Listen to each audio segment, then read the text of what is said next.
Julius Randle, is Bobby Portis taking this organization into the playoffs next year? Are they going to help R.J. Barrett's growth? No. And when you set the bar as an owner, and you set the bar and you come out and say, hey, we're going to get 2 of the top 15 players in the NBA, and they're going to be on our roster next year.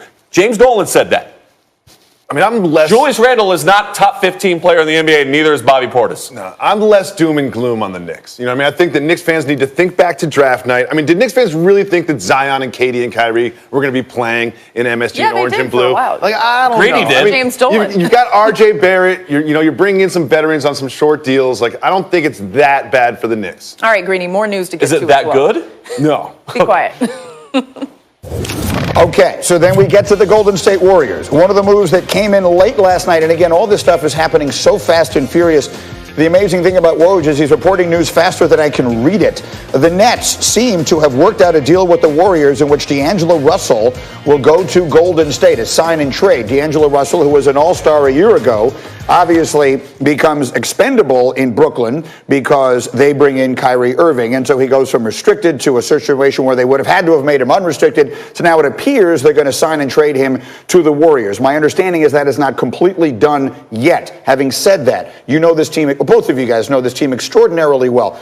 I think there are a lot of people who didn't watch a lot of Brooklyn Nets basketball this year who are asking the question, just how good is D'Angelo Russell? He's really, really talented. And the growth that he's made these last few years, and again, I want to give him credit. I want to give Kenny Atkinson and Sean Marks bringing him in there in that group, really allowing him to mature.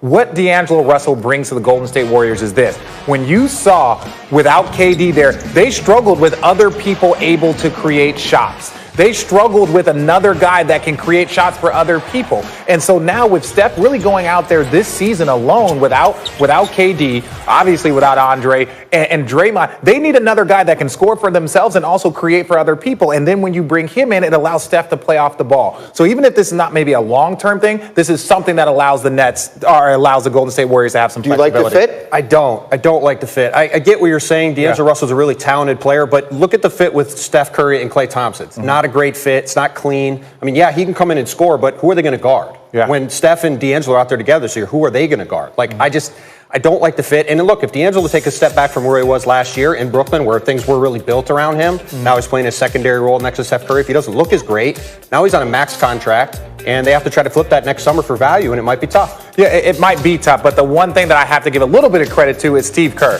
Steve Kerr has created defensive systems and has been a really, really quality coach since he showed up in the league with a great team. I think he's going to be able to get the most out of D'Angelo. Yeah, Golden State in all of this seems to be shipping out Andre Iguodala. It's a time of extraordinary change that is taking place in the NBA. It might have been the most eventful day that this league, which is almost 75 years old, has ever had. And boy, was it expensive. All in all, there was approximately $2.9 billion handed out in contract agreements through one day of free agency. We're not even close to 24 hours into this thing yet. No one, by the way, got more than Damian Lillard, whose extension came in at $196 million over 4 years. As we roll on this Monday morning, the Nets remade their team in just a couple of hours. What does it look like now? How does it stack up against the rest of the